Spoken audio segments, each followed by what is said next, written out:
వాస్తుబలం ప్రేక్షకులకు స్వాగతం. ఈరోజు పడమర సింహద్వారాన్ని ఎక్కడ ఏర్పాటు చేసుకోవాలి అనే విషయాన్ని తెలుసుకోబోతున్నాం.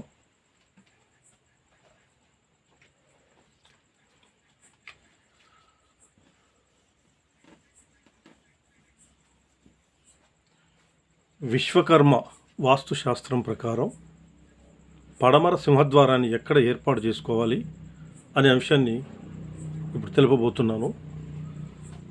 మన ఇంటికి స్థలము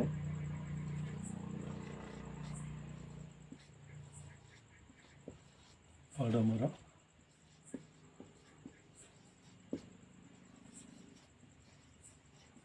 సింహద్వారం.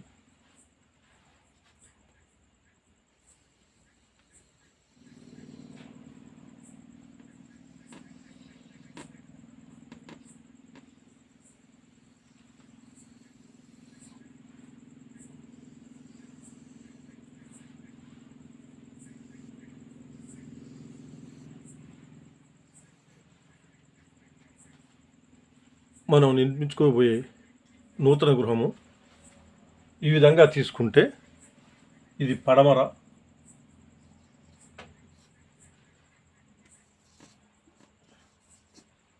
తూర్పు,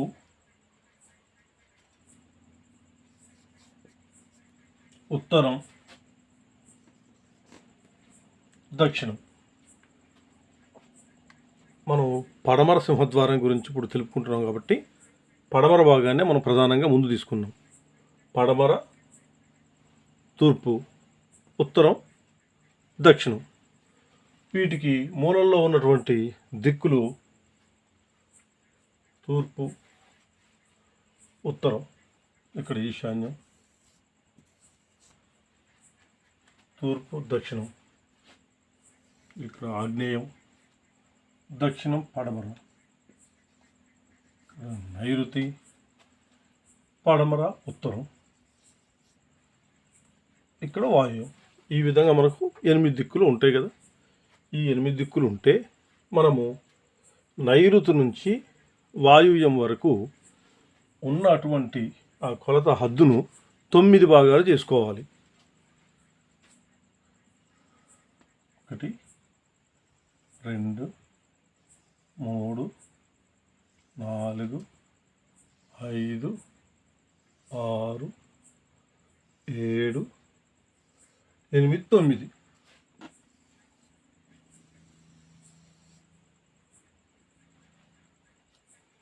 ఈ విధంగా మనం 9 భాగాలు తీసుకుంటాం. 1 2 3 4 5 6 7 8 9. ఈ 9 భాగాలలో 9 పదములు అంటాం మనము. 9 పదములలో 9 మంది దేవతలు ఆసీనులై ఉంటారు. ఏ ఏ దేవత ఎక్కడెక్కడ ఉన్నది, వాళ్ళ శుభాశుభ ఫలితాలు ఏమిటని తెలుసుకుందాం.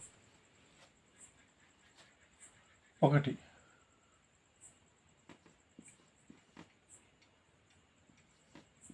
పితృ, 2 దేవారిక,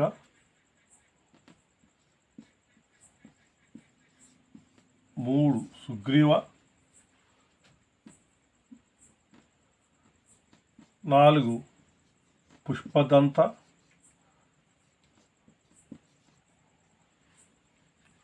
5 జలాధిప,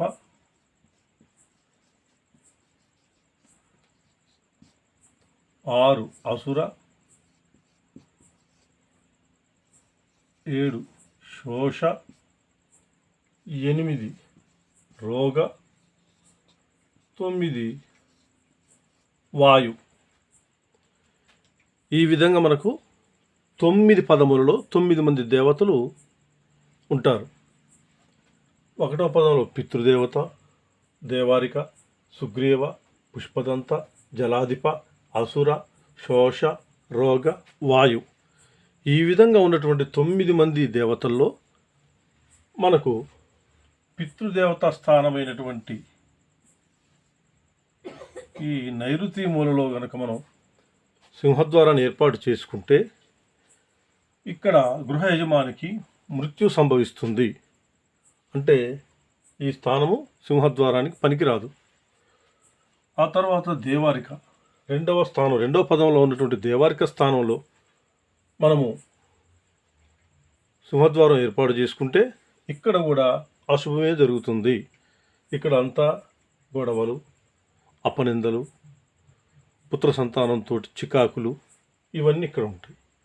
ఆ తర్వాత సుగ్రీవలో మనం పెట్టుకున్నా కూడా, సింహద్వారం పెట్టుకున్నా కూడా ఇక్కడ మనకు దొంగ భయము, చోర భయము, రాజభయము ఇవన్నీ ఇక్కడ ఉంటాయి. ఇక్కడ కూడా పెట్టుకోకూడదు. ఆ తర్వాత 4వ స్థానమైనటువంటి పుష్పదంతలో పెట్టుకుంటే ఇది శ్రేయస్కరంగా శుభంగా ఉంటుంది. ఇక్కడ మాత్రము సింహద్వారం ఏర్పాటు చేసుకుంటే అన్ని శుభాలే జరుగుతాయి. ఎటువంటి మంచి జరగాలో, ఎటువంటివి కీడు జరగకూడదో ఆ విధంగా ఇక్కడ మంచి జరగాలంటే, శుభం జరగాలంటే మనం పుష్పదంతలోనే ఏర్పాటు చేసుకోవాలి. అలా కాకుండా జలాధిపలో ఏర్పాటు చేసుకుంటే ఇక్కడ కూడా తీవ్రమైన నష్టాలు, ఇక్కట్లు, జబ్బులు, బాధలు ఇలాంటివి ఇక్కడ ఎదుర్కోవాల్సి వస్తుంది. ఆ తర్వాత అసుర ఈ స్థానంలో చేసుకుంటే ఇక్కడ కూడా గృహ యజమానికి ఆపదలు వస్తాయి, మరణం సంభవిస్తుంది. అలా కాకుండా ఇక్కడికి పోతే ఇక్కడ కూడా గృహంలో ఉన్నటువంటి వారికి, కుటుంబంలో ఉన్నటువంటి వారికి శ్వాస సంబంధమైనటువంటి వ్యాధులు వచ్చే అవకాశం ఉంది. ఇది పనికిరాదు. అలా కాకుండా 8వ స్థానమైనటువంటి రోగ ఈ పదంలో మనము సింహద్వారం పెట్టుకున్నా కూడా ఇది కూడా కీడుని కలిగించేదే, యజమానికి ప్రాణహాని ఉన్నదే. ఇక్కడ కూడా పెట్టుకోకూడదు. అలా కాకుండా 9వ స్థానమైనటువంటి వాయుస్థానంలో పెట్టుకున్నా కూడా ఇది కూడా మంచిది కాదు. ఇక్కడ కూడా సింహద్వారానికి పెట్టుకోవడానికి వీలు పడదు. కాబట్టి మనము పశ్చిమ సింహద్వారం పెట్టుకోవాలి అనుకుంటే 9 భాగాలుగా చేసుకొని నైరుతి నుంచి 3 భాగాలు వదిలిపెట్టి 4వ భాగాన్ని తీసుకొని ఆ తరువాత 5వ భాగం నుండి 9వ భాగం వరకు వాయువ్యం వరకు వదిలిపెట్టాలి. అంటే ఇక్కడ మనకేం అర్థమవుతుందంటే పుష్పదంత స్థానమైనటువంటి 4వ పదంలో మాత్రమే మనం సింహద్వారం ఏర్పాటు చేసుకుంటే అంత క్షేమంగా శుభప్రదంగా ఉంటుంది. ఐశ్వర్యంతో, సంతాన వృద్ధితోటి పెంపు జరగడానికి అవకాశం ఉన్నటువంటి స్థానము ఒక పుష్పదంత మాత్రమే ఉన్నది. కాబట్టి పశ్చిమ ద్వారం పెట్టుకోవాలనుకున్న వాళ్ళు ఎవరైనా సరే పుష్పదంత స్థానంలో పెట్టుకొని క్షేమంగా హాయిగా ఉంటారని ఆశిస్తూ సర్వే జనా సుఖినో భవంతు. శుభం.